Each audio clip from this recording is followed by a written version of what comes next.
ഞാൻ ചോദിക്കട്ടെ, ഇപ്പം ഇത്രയും കാലം കൊണ്ട് 8-10 വർഷം കൊണ്ട് എത്ര ആളുകൾ അവിടെ വന്ന് എത്ര തരത്തിലുള്ള രോഗങ്ങൾക്ക് മാറ്റങ്ങളുണ്ടായി? അവിടെ വരുന്ന രോഗികൾ ആദ്യമൊക്കെ ഞാൻ ഈ പ്രകൃതി ചികിത്സയിലൂടെ രോഗം സൗഖ്യപ്പെട്ടെന്ന് കേട്ടപ്പം പല ക്യാൻസർ രോഗികൾ എന്നെ വിളിക്കാറുണ്ടായിരുന്നു. പല ക്യാൻസർ രോഗികൾ. പക്ഷെ എൻ്റെ ഒരു അനുഭവത്തിൽ എന്നെ വിളിച്ചിട്ടുള്ള രോഗികളിൽ 99% വീണ്ടും വീണ്ടും ട്രീറ്റ്മെൻറ്റിലേക്ക് പോയിക്കൊണ്ടിരിക്കുന്നവരാ. 2 വർഷം കഴിഞ്ഞ് വീണ്ടും വന്നു, 3 വർഷം കഴിഞ്ഞ് വന്നു, 5 വർഷം, ഇവരെല്ലാം വീണ്ടും ചികിത്സയിലേക്ക് പോവുകയാണ്. ഇപ്പം ഈ ചികിത്സയിലേക്കോട്ട് പോകുന്നു, ജീവിതശൈലി മാറ്റമില്ല. അങ്ങനെ വരുമ്പോഴത്തേനും വളരെ പാടാണ് സൗഖ്യപ്പെടാനായിട്ട്. എന്നെ വിളിച്ച രോഗികളെല്ലാവരും തന്നെ മരിച്ചു പോയിട്ടുണ്ട്. വീണ്ടും ഈ ഒരു ജീവിതശൈലിയിലേക്ക് വന്ന ചുരുക്കം ചില ക്യാൻസർ രോഗികൾ സൗഖ്യപ്പെട്ടിട്ടുമുണ്ട്. അപ്പം ഞാൻ ഈ അലോപ്പതി ചികിത്സയ്ക്ക് പോകുന്നതിന് മുമ്പ് പ്രകൃതി ചികിത്സ ചെയ്യുന്ന ഒരാൾ എന്നോട് പറഞ്ഞിരുന്നു, ചികിത്സയ്ക്ക് മുമ്പാണെങ്കിൽ വരിക, ഞങ്ങളെ സൗഖ്യപ്പെടുത്തി വിടാം, പക്ഷെ ചികിത്സ കഴിഞ്ഞ് ചെല്ലരുതെന്ന് പറഞ്ഞു. അതുപോലെയാണ് ഇപ്പോഴാണേലും. ഇപ്പം ഈ ഇടയ്ക്ക് തന്നെ 2 ക്യാൻസർ രോഗികൾ വന്നു. അവർ പിന്നെ ചികിത്സ വേണ്ടാന്ന് ഉള്ള ആൾക്കാരായതുകൊണ്ട് എളുപ്പമായി. അവർക്ക് വേണ്ടിയ കാര്യങ്ങൾ വീട്ടിൽ തന്നെ ചെയ്താൽ മതിയെന്ന്. നമ്മൾ ഒരിടത്തും അവരെ പറഞ്ഞു വിടണ്ട, ഈ ലക്ഷക്കണക്കിന് രൂപ ചെലവഴിക്കേണ്ട. നമ്മുടെ ആരോഗ്യം കുടുംബാന്തരീക്ഷത്തിൽ സംരക്ഷിക്കപ്പെടാൻ ഇവരൊക്കെ എങ്ങനെയുള്ള ഭക്ഷണങ്ങളാണ് കഴിക്കേണ്ടത്? ഇപ്പം നമ്മുടെ കേരള ചികിത്സാ രീതി ഒന്ന് ചുരുക്കി പറയാം. ചികിത്സാ രീതി എന്ന് പറഞ്ഞാൽ ഇതേ ഉള്ളൂ, വളരെ സിമ്പിളാണ്. നമ്മൾ കഴിച്ചുകൊണ്ടിരിക്കുന്ന ഭക്ഷണം, പ്രത്യേകിച്ച് നോൺ വെജ് ഒത്തിരി കഴിക്കുന്ന ആൾക്കാരാണെങ്കിൽ അതൊരു രോഗാവസ്ഥയും മാറ്റുക തന്നെ വേണം. സിസ്റ്ററിന് ഒരു അസുഖവും ഇല്ല? ഒരു അസുഖവും ഇല്ല. ഞങ്ങൾക്കാണെങ്കിൽ ഞങ്ങളെ കണ്ടാൽ സിസ്റ്ററിനേക്കാളും ആരോഗ്യമുള്ളവരായിട്ട് തോന്നുന്നുണ്ട് അല്ലേ? സിസ്റ്ററിനെ കണ്ടിട്ട് ഒരു അസുഖവും ഇല്ലാന്ന് പറയുന്നുണ്ട്. പക്ഷെ ഈ ഇറച്ചി, മുട്ട, മീനും ഒഴിവാക്കാതെ ഇതെങ്ങനെയും അഡ്ജസ്റ്റ് ചെയ്യാൻ പറ്റുമോ? തീർച്ചയായിട്ടും. ഞാൻ അതിന് എപ്പോഴും ഒരു എക്സാമ്പിൾ പറയുന്ന വനത്തിലെ ആനയാ. വനത്തിലെ ആനയുടെ ഭക്ഷണം എന്താ? ഇറച്ചി, മുട്ട ഒന്നുമില്ല. മരക്കൊമ്പുകൾ ഒടിച്ച് തിന്നുന്ന ഒരു ജീവിയാണ് വനത്തിലെ ഏറ്റവും വലിയതും ഏറ്റവും ആരോഗ്യമുള്ള ആന. എന്നെ ഒത്തിരി സ്ട്രൈക്ക് ചെയ്ത ഒരു ജീവിയാ. ഇലകൾ മാത്രമാണ് അവരുടെ ആരോഗ്യം. നമ്മുടെ ആരോഗ്യം എന്ന് പറയുന്നത് നമ്മുടെ ശരീരത്തിനുള്ള ഇമ്മ്യൂണിറ്റി, എന്തുമാത്രം രോഗപ്രതിരോധ ശേഷി നമുക്കുണ്ട്, എന്തുമാത്രം എനർജി ഉണ്ടെന്നുള്ളതാണ് ആരോഗ്യത്തിൻ്റെ ഒരു അടിസ്ഥാന ലക്ഷണം എന്ന് പറയുന്നത്. കണ്ടാൽ ചിലപ്പോൾ ചിലരെ കണ്ടാൽ ചില ആരോഗ്യമുള്ളവരൊക്കെ തോന്നും, പക്ഷെ അത്ര ലക്ഷണം ഇല്ലേ? അല്ല, ചിലർക്ക് വണ്ണമുള്ളവർക്ക് ആരോഗ്യമുണ്ട്. പക്ഷെ നമുക്ക് ഒരു മാനദണ്ഡം എന്ന് പറയുന്നത് വലിപ്പോ വണ്ണവോ ഒന്നും വെച്ച് നമുക്ക് പറയാനായിട്ട് പറ്റത്തില്ല. ആ, പക്ഷെ രോഗിയാണ് ചിലരുടെ ആരോഗ്യം. ഇത് കാണുമ്പോൾ തന്നെ നമുക്ക് അല്ലേ? അപ്പൊ സിസ്റ്ററിന്റെ അടുത്ത് ഇപ്പൊ ഈ ഒരു ചികിത്സാ രീതി സിസ്റ്റർ മറ്റുള്ളവർക്ക് കൊടുക്കാൻ തുടങ്ങിയോ?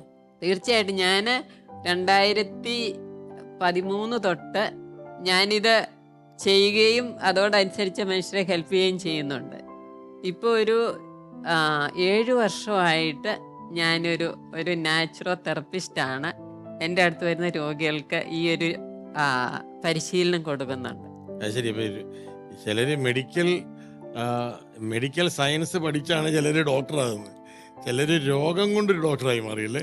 അതെ, സ്വയം രോഗിയായി സ്വയം ചികിത്സിച്ച് പഠിച്ച് ഡോക്ടറായി ഇപ്പൊ നൂറുകണക്കിന് ആളുകളെ സഹായിക്കുന്നു. അതായത് പ്രകൃതി ജീവനത്തിലൂടെ നമ്മുടെ അലോപ്പതിയും മെഡിസിൻസ് എല്ലാം മാറ്റിവെച്ച് ഈ പരിശീലനത്തിലൂടെ ഭക്ഷണം കഴിക്കുന്നതിനുള്ള പരിശീലനത്തിലൂടെ, അതും വെജിറ്റേറിയൻ ഫുഡ് അല്ലേ? അതെ അതെ അതെ. പറ്റുന്നിടത്തോളം കൃഷി ചെയ്ത് പറ്റുന്നിടത്തോളം, കാരണം ഇപ്പോഴത്തെ കൃഷി മുഴുവൻ രാസവളവും കീടനാശിനി ഉപയോഗിച്ചുള്ള കൃഷി രീതിയാണ്. അതുകൊണ്ട് നമുക്ക് ആരോഗ്യം സംരക്ഷിക്കാൻ പറ്റത്തില്ല. ജൈവ കൃഷിയാണോ ഉദ്ദേശിക്കുന്നത്? പ്രകൃതി കൃഷി എന്ന് പറയും. അതായത് നാടൻ പശുവിന്റെ ചാണകവും മൂത്രവും ഉപയോഗിച്ചുള്ള കൃഷിയാണ് ഞങ്ങൾ അവിടെ ചെയ്തുകൊണ്ടിരിക്കുന്നത്. എന്തേറെ സ്ഥലത്ത് നമുക്ക് അങ്ങനെ കൃഷി ചെയ്യാൻ പറ്റുന്നുണ്ട്? ഞങ്ങൾക്ക് അവിടെ ഒരു 8 ഏക്കർ സ്ഥലമുണ്ട്. അതില് ഈ കൃഷിയാണ് ചെയ്യുന്നത്. നല്ല കാര്യമാണ്. ഞാൻ ചോദിക്കട്ടെ, ഇപ്പം സിസ്റ്ററിനെ പോലെ തന്നെ ക്യാൻസർ വന്നു എന്ന് തുറന്നു പറയാനായിട്ടുള്ള മനസ്സുള്ള ആരെങ്കിലും ഈ പ്രകൃതി ചികിത്സ കൊണ്ട് പരിപൂർണമായി സുഖപ്പെട്ടു എന്ന് പറയാൻ പറ്റുന്നവരുണ്ടോ? പലരും ഉണ്ട് അച്ഛാ. ഞങ്ങളുടെ തന്നെ സെന്ററിൽ വന്ന ഒരു 3-4 രോഗികളുണ്ട്. വേറെ ഒരു ട്രീറ്റ്മെന്റിനും പോയില്ല. അവർ ഈ രീതി വന്ന് ക്യൂറായി പോയവരുണ്ട്. പിന്നെ ഞങ്ങളുടെ തന്നെ സെന്ററിനടുത്ത് CMC സിസ്റ്റേഴ്സിന്റെ ഒരു സെന്ററുണ്ട്.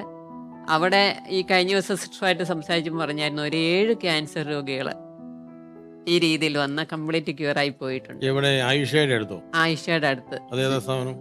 അത് CMC സിസ്റ്റേഴ്സിന്റെ സങ്കേതം എന്ന് പറയുന്ന ഒരു സ്ഥാപനമാണ്. സങ്കേതം. അവിടെയും ഈ രീതി തന്നെയാണ് ചെയ്യുന്നത്. സിസ്റ്ററിന്റെ അടുത്ത് വന്ന് സുഖപ്പെട്ട ഏതെങ്കിലും രോഗികളുടെ പേരോ എന്തെങ്കിലും പറയാൻ പറ്റുമോ? ഉണ്ട്. ഒന്ന് സോജി, ഒന്ന് കോഴിക്കോട് നിന്നൊരു മുസ്ലിം ലേഡി ആയിരുന്നു. പ്രകൃതിയിലേക്ക് തിരിച്ചു വരിക എന്നത് ഒരു ഉൾവിളിയായി സ്വീകരിച്ചുകൊണ്ടാണ് ഇന്ന് ഒട്ടനവധി ആളുകൾ പ്രകൃതി ജീവന ചികിത്സാ രീതികളും ജീവിത രീതികളുമായി മാറ്റി ഇന്ന് ജീവിക്കുവാൻ പരിശ്രമിക്കുന്നത്. പലരും തങ്ങൾക്കുള്ള കുറച്ച് സ്ഥലത്ത് സ്വന്തമായി പറ്റുന്നതുപോലെ പച്ചക്കറിയും കൃഷി വിഭവങ്ങളും സ്വയമായി കൃഷി ചെയ്ത് ജീവിതത്തിന് പുതിയൊരു പച്ചത്തുരുത്ത് കണ്ടെത്താൻ ശ്രമിക്കുകയാണ്. ഒരുപക്ഷെ മേരിക്കുട്ടി സിസ്റ്ററിനെ സംബന്ധിച്ചിടത്തോളം അങ്ങനെയുള്ളവർക്ക് വലിയൊരു വഴികാട്ടിയാണ് സിസ്റ്റർ. ഈ ഒരു ചികിത്സാ രീതിയിൽ ഈ ഭക്ഷണക്രമം, ഒരു ദിവസം എന്തൊക്കെയാണ് നമ്മൾ കഴിക്കുക, നമുക്ക് ഈ ഒരു ജീവിത വഴികൾ കേൾക്കുന്ന ആളുകളെ സംബന്ധിച്ചിടത്തോളം ഒത്തിരിയേറെ ഗുണം ചെയ്യുന്ന കാര്യങ്ങളാണ്.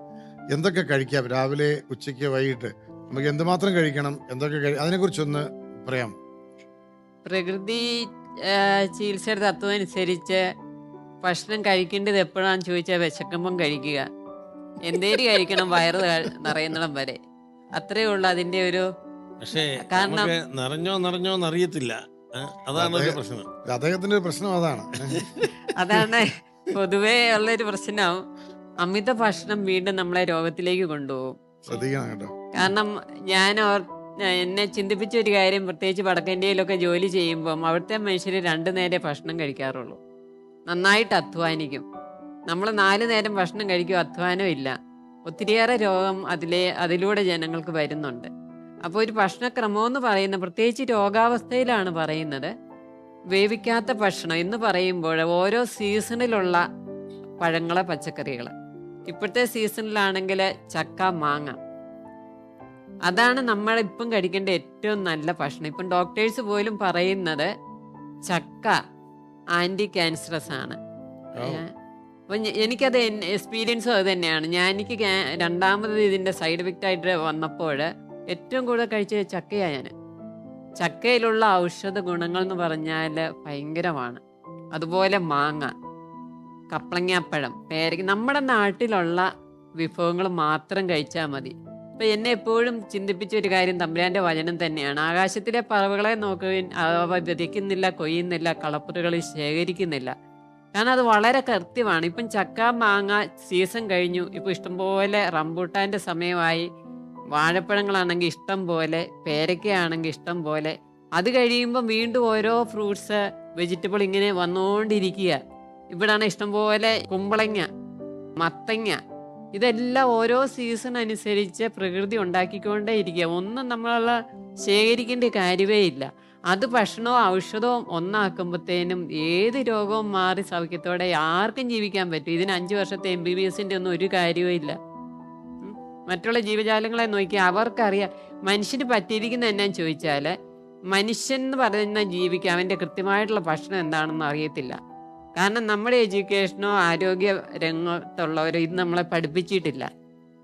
എല്ലാ ജീവികൾക്കും ഭക്ഷണമുണ്ട്. ഒരു ജീവിയുടെ ഭക്ഷണമല്ല മറ്റൊരു ജീവിയുടെ ഭക്ഷണം. മനുഷ്യനൊഴികെയുള്ള എല്ലാ ജീവികൾക്കും അവരുടെ ഭക്ഷണം കൃത്യമായിട്ട് അറിയാം. അവരത് ജനിക്കുമ്പം തൊട്ട് മരിക്കുന്നിടം വരെ അതേ കഴിക്കുകയുള്ളൂ. അതിന് യാതൊരു മാറ്റം വരുത്തത്തില്ല. ഉദാഹരണം പറഞ്ഞൊരു പശുവിനെ സംബന്ധിച്ചിടത്തോളം ഭക്ഷണം പുല്ലാണ്. പുല്ലെന്ന് പറഞ്ഞാൽ എല്ലാ പുല്ലും തിന്നത്തില്ല, അതിനെ കൃത്യം അതിൻ്റെ പുല്ലറിയാം. മനുഷ്യരെ സംബന്ധിച്ചിടത്തോളം പഴവും തിന്നും, പച്ചക്കറിയും തിന്നും, ഇറച്ചിയും തിന്നും, മീനും തിന്നും, മുട്ടയും കഴിക്കും. ഇങ്ങനെ ഒരു അവിയൽ പരുവത്തിൽ കഴിച്ച് നമ്മുടെ ഡൈജസ്റ്റീവ് സിസ്റ്റത്തിനെ എല്ലാം ബാധിച്ച് അപ്ലാത്തില്ല. മനുഷ്യൻ എന്ന് പറയുമ്പം ഇത് സയൻറ്റിഫിക്കായിട്ട് പ്രൂവ് ഞാൻ പ്രൂവ് ചെയ്തതല്ല, ഒരു ബ്രിട്ടീഷ് ജന്തുശാസ്ത്രജ്ഞനായ കാരിവാൻ കാരിങ്ടൺ തെളിയിച്ചിരിക്കുന്ന കാര്യമാണ്. മനുഷ്യൻ ഫലഭോജിയാണ്. കാരണം നമുക്കറിയാം, തീ കണ്ടുപിടിക്കുന്നത് വരെ മനുഷ്യൻ ഭക്ഷണം വേവിച്ച് കഴിച്ചിരുന്നില്ല. ഒരു ജീവജാലങ്ങളും ഭക്ഷണം വേവിച്ച് കഴിക്കാറില്ല, മനുഷ്യൻ മാത്രമേ ഉള്ളൂ. അപ്പോൾ ഈ തീ കണ്ടുപിടിച്ചതിന് ശേഷമാണ് മനുഷ്യൻ ഭക്ഷണം വേവിച്ച് കഴിക്കാൻ തുടങ്ങി. അന്ന് തൊട്ടാണ് മനുഷ്യൻ്റെ രോഗം വരാനും തുടങ്ങിയത്. കാരണം ഭക്ഷണം വേവിച്ച് കഴിക്കുമ്പോൾ അതിനകത്തുള്ള ഉപ്പ്, എരിവ്, പുളി, മധുരം ഇതെല്ലാം പുറമേ നിന്ന് ഇടും. ഇത് മുഴുവൻ മനുഷ്യനെ രോഗത്തിലേക്ക് കൊണ്ടുപോകും.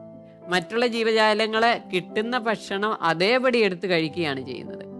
ഉദാഹരണം പറഞ്ഞ ഒരു ചക്ക കഴിക്കുന്നു, ഒരു ചക്കപ്പഴം നമ്മൾ അതിനകത്ത് യാതൊന്നും ചേർക്കുന്നില്ല, അതിനുള്ള പോഷകം 100% അതേപോലെ കിട്ടുകയാണ് ചെയ്യുന്നത് നമ്മുടെ ശരീരത്തിന്. ഒരു മാങ്ങാപ്പഴം കഴിക്കുന്നു, അതിൻ്റെ പോഷകം ഒട്ടും തന്നെ പോകുന്നില്ല. അപ്പോൾ അതേപടി അതുപോലെ തേങ്ങ കഴിക്കുന്നു. നമുക്ക് മലയാളികൾ ഇഷ്ടംപോലെ തേങ്ങ കഴിക്കുന്നുണ്ട്, പക്ഷെ തേങ്ങ എങ്ങനെ കഴിക്കണമെന്ന് അറിയത്തില്ല. നമ്മൾ വേവിച്ചല്ല കഴിക്കേണ്ടത്. തേങ്ങ ചിരണ്ടി എടുത്തോ പൂളി എടുത്തോ അതുപോലെ കഴിക്കും. പിള്ളേർക്ക് ഏറ്റവും ഇഷ്ടമാണ് തേങ്ങ ചിരണ്ടുമ്പോൾ പിള്ളേർ പോയി കൈയിട്ട് വാരി എടുക്കും. അവർക്ക് ഇഷ്ടമാണ്, പക്ഷെ നമ്മൾ മാതാപിതാക്കൾ സമ്മതിക്കും. കാരണം അവർക്കും അറിയത്തില്ല ഈ തേങ്ങ നമ്മുടെ ഭക്ഷണ സാധനങ്ങളിലിട്ട് വേവിച്ച് അതിൻ്റെ ഗുണമെല്ലാം മാറ്റിയിട്ടാണ് കഴിക്കുന്നത്. തേങ്ങ അതുപോലെ കഴിക്കണം. നമ്മൾ പഴങ്ങളുടെ കൂടെയും പച്ചക്കറിയുടെ കൂടെയും തേങ്ങ ധാരാളം കൊടുക്കും. കാരണം ഹൈ പ്രോട്ടീനാണ്, ഫാറ്റാണ് നമുക്ക് തേങ്ങയിൽ നിന്ന് കിട്ടുന്നത്. ഇറച്ചി മീനൊന്നും കഴിക്കണ്ട, പ്രോട്ടീനും ഫാറ്റും കിട്ടാനായിട്ട് തേങ്ങ കഴിച്ചാൽ മതി. അതുപോലെ ഓരോ ഭക്ഷണ പദാർത്ഥത്തിൽ നിന്നും നമുക്ക് ശരീരത്തിന് കിട്ടേണ്ട എല്ലാ പോഷകങ്ങളും കിട്ടും. അപ്പോൾ രാവിലെ കഴിക്കുന്ന ഭക്ഷണം ഫ്രൂട്ട്സ് ആണെങ്കിൽ അതിൻ്റെ കൂടെ കുറച്ച് തേങ്ങ എടുക്കുക. പച്ചക്കറി സാലഡ് ആണെങ്കിൽ നമുക്ക് അറിയാം, കുക്കുംബർ കഴിക്കാം, ക്യാരറ്റ് കഴിക്കാം, ബീട്രൂട്ട് കഴിക്കാം, കോവയ്ക്ക കഴിക്കാം, വെണ്ടയ്ക്ക കഴിക്കാം, പടവലക്ക കഴിക്കാം. ഇങ്ങനെ നാനാവിധത്തിലുള്ള വെജിറ്റേറിയൻ താലി സദ്യ കഴിച്ചൊരു മട്ടായി. അതല്ല എന്റെ വിഷമം. ഈ കുഴിമന്തിയും ചിക്കൻ 65 ഇനി എവിടെ പോവും? ഇപ്പം കേരളത്തിലെ വീടുകളിൽ ഒരു വീട്ടിൽ ഒരാളെന്നുള്ളതാണ് ക്യാൻസർ രോഗികൾ. ക്യാൻസർ രോഗികളുടെ എണ്ണം വർദ്ധിച്ചു വരികയാണ്. ഡയബറ്റിക് രോഗികളുടെ എണ്ണം വർദ്ധിച്ചു വരികയാണ്. ഹാർട്ട്, സ്ട്രോക്ക്, ലിവർ എന്നു വേണ്ട കേരളം ഒരു രോഗ സമുദ്രത്തിലാണ്. എല്ലാവരും ചികിത്സയിലേക്കാണ് പോകുന്നത്. കഴിഞ്ഞ ആഴ്ച ഞങ്ങളുടെ അവിടെ ഒരു ഗ്രൂപ്പ് ആൾക്കാർ വന്നു. 28 വയസ്സുള്ള ഒരു പയ്യൻ്റെ മജ്ജ മാറ്റി വെക്കണം. 35 ലക്ഷം രൂപയാണ് അതിന് ചെലവ് വരുന്നത്. ഒരു കുടുംബത്തെ സംബന്ധിച്ചിടത്തോളം അത് അഫോർഡ് ചെയ്യാൻ പറ്റത്തില്ല. അതുകൊണ്ട് സമൂഹത്തിൽ എഴുതി പിരിക്കുകയാണ്. ഇത് മുഴുവൻ ആശുപത്രിയിലേക്ക് പോയി ട്രീറ്റ്മെൻറ്റ് ചെയ്താലും ആ രോഗി എത്ര നാൾ ജീവിക്കും എന്നുള്ളതിന് യാതൊരു ഉറപ്പുമില്ല. അപ്പം ഇങ്ങനെയുള്ള ഒരു രീതിയിലേക്കാണ് വീണ്ടും വീണ്ടും ചികിത്സാ രംഗം പോകുന്നത്. ഈ നിസ്സാരതകളിൽ മനുഷ്യർ വിശ്വസിക്കാറില്ല. ഞാൻ ചോദിക്കട്ടെ, ഞാൻ മുമ്പേ ചോദിച്ച ചോദ്യം, നമുക്ക് ഒരു പ്രഭാത ഭക്ഷണം, ഉച്ചഭക്ഷണം, വൈകിട്ട് ഇങ്ങനെ എന്ത് ഭക്ഷണം കഴിക്കാന്നാണ് സിസ്റ്റർ സജസ്റ്റ് ചെയ്ത്? നിങ്ങളുടെ ഒരു ട്രീറ്റ്മെന്റിന്റെ ഭാഗമായിട്ട് നിങ്ങൾ കൊടുക്കുന്ന ഭക്ഷണം എന്താണ്? ഞങ്ങൾ കൊടുക്കുന്നത് രാവിലെ ആണെങ്കിൽ പഴങ്ങൾ കൊടുക്കും. എന്തൊക്കെ പഴങ്ങളാണത്? വാഴപ്പഴങ്ങൾ കൊടുക്കാം. വാഴപ്പഴത്തിൽ തന്നെ തരംതിരിവുണ്ടോ? അയ്യോ, നമ്മുടെ കേരളത്തിലുള്ള ഇത്രയും വെറൈറ്റി വാഴപ്പഴങ്ങളുള്ള വേറെ ഒരു സ്റ്റേറ്റും ഇല്ല. കാരണം എന്തുമാത്രം വെറൈറ്റി വാഴപ്പഴങ്ങളാണ് നമ്മുടെ. ഇപ്പം വാഴപ്പഴമാണെങ്കിൽ നമുക്ക് ഒരു ഐറ്റം പഴം ഒരു നേരം മതി. ഒരു 3-4 പാളയംകോടൻ പഴവും. പാളയംകോടൻ പഴത്തിന് വളരെ ടേസ്റ്റും ഔഷധ ഗുണവും ഉള്ളതാണ്.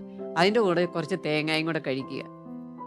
ചക്കയാണെങ്കിൽ, ചക്കപ്പഴമാണെങ്കിൽ വയറ് നിറച്ചത് കഴിക്കുക, അതിൻ്റെ കൂടെ കുറച്ച് തേങ്ങയും കൂടെ എടുക്കുക.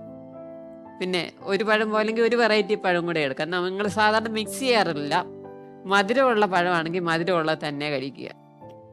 കാരണം നമ്മുടെ ഡൈജസ്റ്റീവ് എൻസൈം ഓരോ പഴത്തിൻ്റെ വ്യത്യാസമായതുകൊണ്ട്. അതുകൊണ്ട് മധുരം തന്നെയുള്ള പഴം. ഇപ്പം ചക്കപ്പഴം സംബന്ധിച്ചിടത്തോളം മധുരം മാത്രമേ ഉള്ളൂ. ആപ്പിൾ ആണെങ്കിൽ മധുരം മാത്രമേ ഉള്ളൂ. ഓറഞ്ച് ആണെങ്കിൽ മധുരവും പുളിയും കൂടെ ഉണ്ട്. അപ്പം അത് നമ്മൾ തരം തിരിച്ചാണ് കൊടുക്കുന്നത്. അപ്പം മധുരമുള്ള പഴം തന്നെ, അതിൻ്റെ കൂടെ കുറച്ച് തേങ്ങ.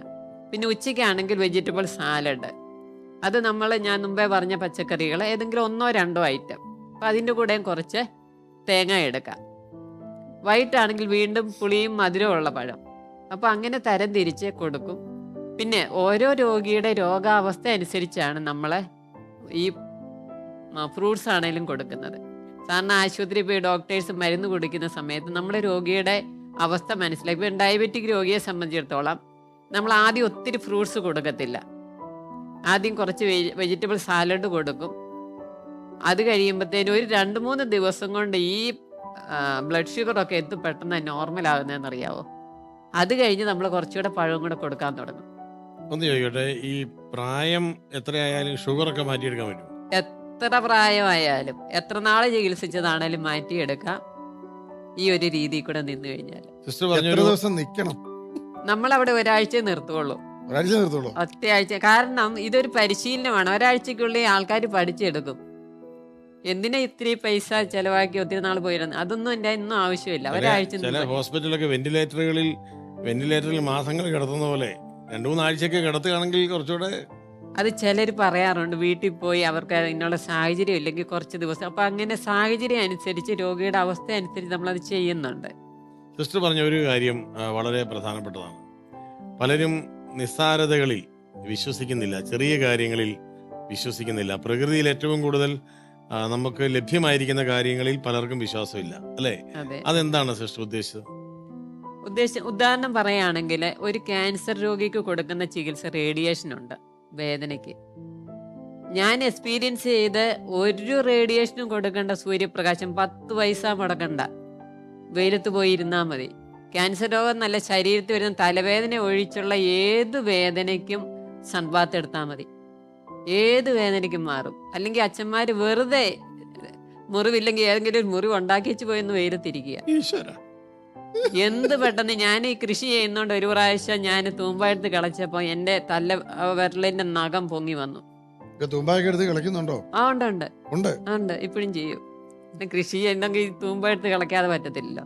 അപ്പൊ ഈ നഖം പൊങ്ങി വന്ന് ബ്ലീഡ് ചെയ്തു. ഞാൻ എന്നാ ചെയ്തു, ആ മുറിവ് കൊണ്ടുപോയി നന്നായിട്ട് പച്ചവെള്ളത്തിൽ കഴുകിയിട്ട് ഒരു 3/4 മണിക്കൂർ വെയിലത്ത് കാണിച്ചു. വേദന കംപ്ലീറ്റ് മാറി. പിന്നെ അവിടെ മുറികൂട്ടി എന്ന് പറഞ്ഞുള്ള ഒരു ഹേർബുണ്ട്, അതിന്റെ ഇല പറിച്ച് ഞരണ്ടി അത് പിഴിഞ്ഞ് അതിന്റെ നീരൊഴിച്ചു. ബ്ലീഡിങ്ങിൽ നിന്നും മുറിവ് ഉണങ്ങി. ഇതാണ് നിസ്സാരത എന്ന് ഞാൻ ഉദ്ദേശിച്ചത്. അതുപോലെ വേദന മാറാൻ വെള്ളം, ഇപ്പം അവിടെ വേരിക്കോസ് വെയിനായിട്ട് ഇപ്പം ഒത്തിരിയും രോഗികൾ വേരിക്കോസ് വെയിന്, അതിന് 10,000 കൊടുത്ത് സർജറിയാണ്. ഒന്നും വേണ്ട, വെള്ളത്തിൽ മുക്കി വെച്ചാൽ മതി. കാല് വെള്ളത്തിൽ മുക്കുക, ബ്ലഡ് സർക്കുലേഷൻ നന്നായിട്ടുണ്ടാകും. പിന്നെ വെയിലത്ത് കാണിക്കുക. ഒരു 20 മിനിറ്റ് അല്ലെ 30 മിനിറ്റ് എല്ലാ ദിവസവും. അതൊരു ഒരാഴ്ച കഴിയുമ്പോഴത്തേനും അത് വ്യത്യാസം. പിന്നെ വെയിലും കൊള്ളുക. എന്തോ മുട്ടിന്റെ താഴെ വരെ ബക്കറ്റിൽ ഇറക്കി വെക്കുക. ഇപ്പം ഒത്തിരിയും പേർക്ക് ഉറക്കമില്ല. എന്തുമാത്രം ഉറക്ക ഗുളിക എടുക്കുന്ന സെഡേഷൻ, വെള്ളത്തിൽ ഇരുത്തിയാൽ മതി, സുഖമായിട്ട് ഉറങ്ങിക്കും. വെള്ളത്തിലിരുന്ന് ഉറങ്ങും. ഞങ്ങൾ ഈ ഹിബ് ബാത്ത് എന്നും പറഞ്ഞൊരു ടബൊക്കെ ഉണ്ട്, അതിനകത്ത് രോഗിയെ ഇരുത്തും.